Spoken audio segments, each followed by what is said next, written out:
Assalamualaikum warahmatullahi wabarakatuh.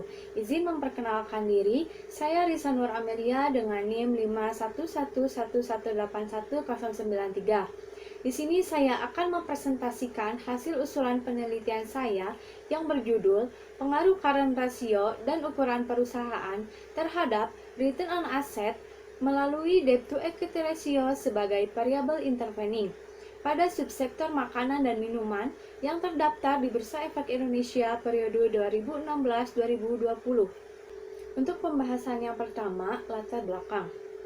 Menurut Dwianti dan Sudiarta 2017, tujuan didirikannya perusahaan yaitu untuk memperoleh keuntungan dan mempertahankan eksistensi perusahaan dengan cara meningkatkan kinerja perusahaan dan mengoptimalkan seluruh sumber daya yang dimiliki agar perusahaan dapat mencapai keuntungan yang maksimal. Menurut Kemenperin 2020, subsektor makanan dan minuman merupakan perusahaan yang stabil dalam keadaan apapun. Hal ini disebabkan karena orang akan tetap mengkonsumsi makanan dan minuman sebagai kebutuhan dasar. Perusahaan makanan dan minuman menjadi subsektor andalan penopang pertumbuhan manufaktur di Indonesia, dan juga subsektor yang memiliki laju pertumbuhan konsisten dan signifikan yang memberikan kontribusi yang cukup besar terhadap produk domestik bruto. Rata-rata penjualan perusahaan pada industri makanan dan minuman setiap tahunnya selalu meningkat. Meningkatkan penjualan perusahaan merupakan hal yang sangat baik bagi perusahaan, karena penjualan perusahaan dijadikan sebagai tolak ukur yang dapat menilai pertumbuhan suatu perusahaan. Untuk mengukur efisiensi aktivitas pada perusahaan agar memperoleh laba dapat diukur dengan menggunakan rasio profitabilitas. Menurut Sartono 2010, profitabilitas merupakan kemampuan yang dimiliki oleh suatu perusahaan dalam menghasilkan laba atau keuntungan dengan seluruh aktiva atau modal yang dimilikinya. Lalu selanjutnya, alasan memilih sektor. Berdasarkan grafik tersebut yang memperlihatkan laju pertumbuhan subsektor makanan dan minuman yang mendapatkan nilai positif dari tahun ke tahunnya jika dibandingkan dengan subsektor lainnya.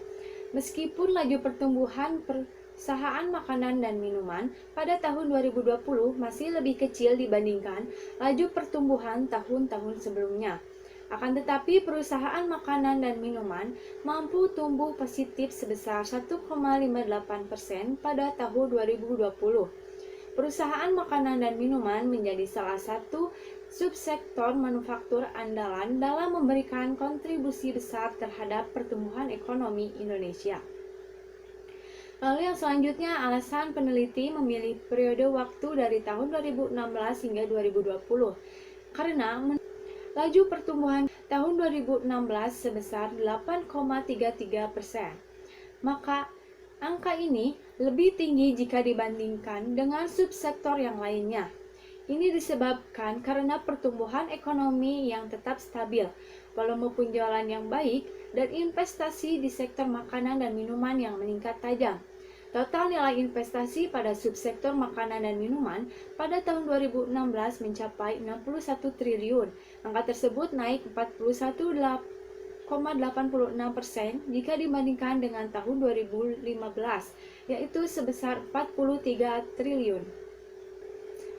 Lalu yang selanjutnya ada perkembangan current ratio, ukuran perusahaan, debt to equity ratio, dan return on asset pada subsektor makanan dan minuman yang terdaftar di Bursa Efek Indonesia periode 2016-2020. Berdasarkan grafik di atas, menunjukkan perkembangan current ratio pada tahun 2019-2020 yang mengalami peningkatan 3,76. Sedangkan return on asset mengalami penurunan sebesar 0,11.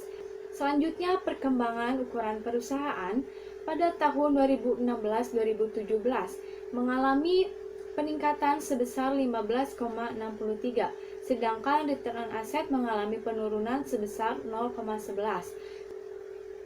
Selanjutnya, perkembangan debt to equity ratio pada tahun 2018-2019 yang mengalami penurunan sebesar 0,45, sedangkan return on asset mengalami kenaikan sebesar 0,14.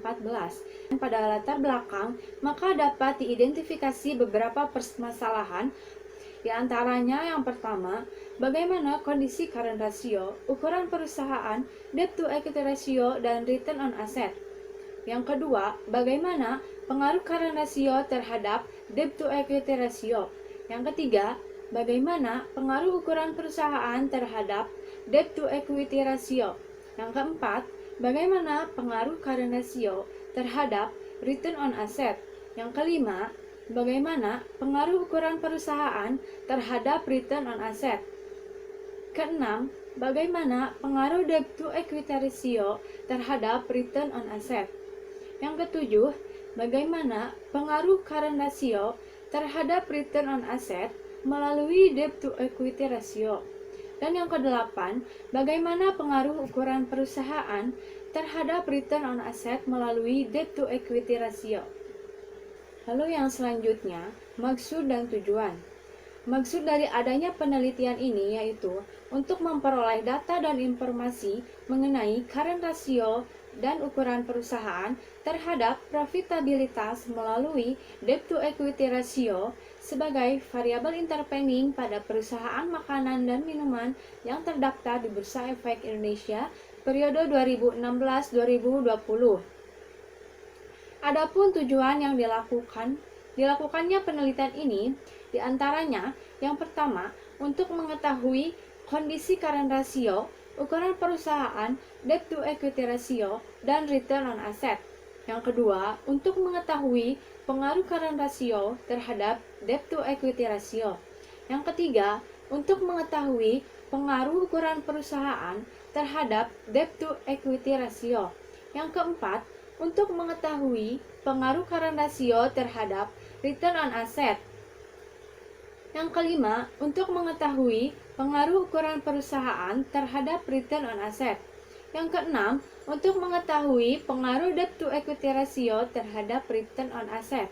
Yang ketujuh, untuk mengetahui pengaruh current ratio terhadap return on asset melalui debt to equity ratio.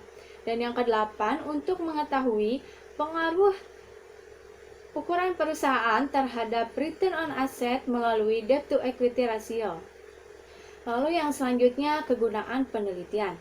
Bagi kegunaan teoritis, hasil dari penelitian ini dapat digunakan sebagai dasar untuk melakukan pengembangan penelitian lebih lanjut serta menambah pustaka bagi yang berminat untuk mendalami pengetahuan, khususnya mengenai current ratio, ukuran perusahaan, debt to equity ratio, dan return on asset. Lalu untuk kegunaan praktis, yang pertama bagi peneliti, diharapkan dapat menambah wawasan ilmu dan pengetahuan tentang manajemen keuangan khususnya di dalam faktor-faktor yang dapat mempengaruhi profitabilitas, yaitu mengenai pengaruh current ratio dan ukuran perusahaan terhadap return on asset melalui debt to equity ratio sebagai variabel intervening. Yang kedua bagi peneliti selanjutnya, hasil penelitian ini diharapkan bagi peneliti selanjutnya dapat dijadikan sebagai pustaka acuan dan juga sebagai bahan perbaikan untuk penelitian yang lebih baik lagi. Yang ketiga, bagi perusahaan, dengan adanya hasil penelitian ini diharapkan dapat dipergunakan oleh perusahaan dalam mengambil keputusan yang berkaitan dengan current ratio, ukuran perusahaan, dan debt to equity ratio sebagai dasar pertimbangan profitabilitas perusahaan. Dan yang terakhir bagi investor, manfaat bagi investor diharapkan akan menjadi sebuah referensi dengan memperhatikan variabel yang ada di dalam penelitian untuk menentukan keputusan dalam membeli suatu saham perusahaan, sehingga dapat mengetahui keuntungan atau kerugian yang akan didapat kemudian hari. Lalu selanjutnya kerangka pemikiran.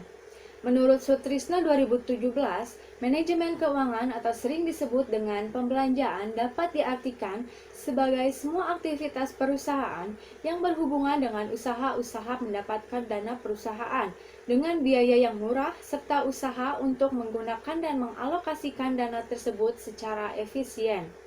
Menurut Sutrisno 2017, mengemukakan fungsi manajemen keuangan memiliki 3 fungsi utama, yaitu yang pertama, keputusan investasi, yang kedua, keputusan pendanaan, yang ketiga, keputusan dividen. Laporan keuangan berfungsi sebagai alat yang dapat digunakan oleh investor untuk mengetahui kinerja suatu perusahaan. Menurut Sutrisno 2016, analisis rasio keuangan yaitu menghubung-hubungkan setiap elemen yang ada di laporan keuangan. Menurut Sulistiawati dan Mahfud 2016, current ratio merupakan rasio yang mengukur kemampuan suatu perusahaan untuk memenuhi kewajiban jangka pendeknya dengan aktiva lancar yang dimilikinya. Lalu menurut Hartono 2015, ukuran perusahaan ialah besar kecilnya suatu perusahaan yang dapat diukur dengan total aktiva perusahaan dengan menggunakan perhitungan nilai logaritma natural dari total aktiva. Kemudian menurut Kashmir 2018, debt to equity ratio adalah rasio yang digunakan untuk menilai utang dengan ekuitas. Kemudian menurut Kamal 2016, return on asset merupakan bagian dari rasio profitabilitas dalam menganalisis laporan keuangan atas laporan kinerja keuangan perusahaan yang akan digunakan untuk mengukur kemampuan suatu perusahaan dalam menghasilkan keuntungan dengan menggunakan seluruh aktiva yang dimiliki oleh perusahaan. Lalu yang selanjutnya, paradigma penelitian. Untuk hipotesis yang pertama, current ratio berpengaruh positif terhadap debt to equity ratio. Hipotesis 2, ukuran perusahaan berpengaruh positif terhadap debt to equity ratio. Hipotesis 3, current ratio berpengaruh positif terhadap return on asset. Hipotesis 4, ukuran perusahaan berpengaruh positif terhadap return on asset.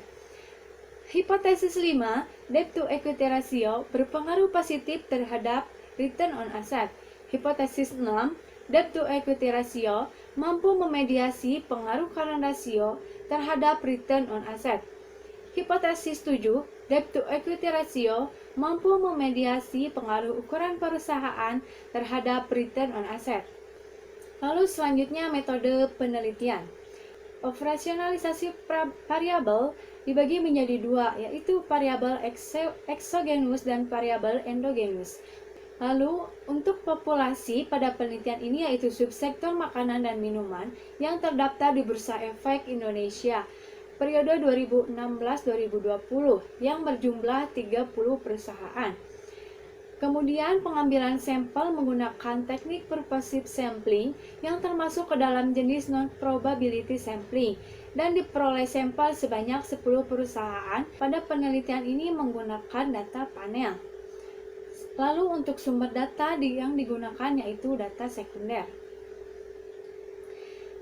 Teknik pengumpulan data yang digunakan dalam penelitian ini yaitu menggunakan metode dokumentasi. Dalam penelitian ini, proses pengolahan data dilakukan hanya pada tahap editing dan tabulatif. Untuk teknik analisis data, uji asumsi klasik yang digunakan yaitu yang pertama, uji normalitas, kedua, uji multikolinearitas, ketiga, uji heteroskedastisitas, keempat, uji autokorelasi. Lalu untuk pengujian hipotesis menggunakan uji T atau uji koefisien secara parsial. Untuk menguji pengaruh variabel intervening, peneliti menggunakan metode analisis jalur. Baik, sekian yang dapat saya sampaikan dalam presentasi usulan penelitian kali ini. Terima kasih atas perhatiannya. Wassalamualaikum warahmatullahi wabarakatuh.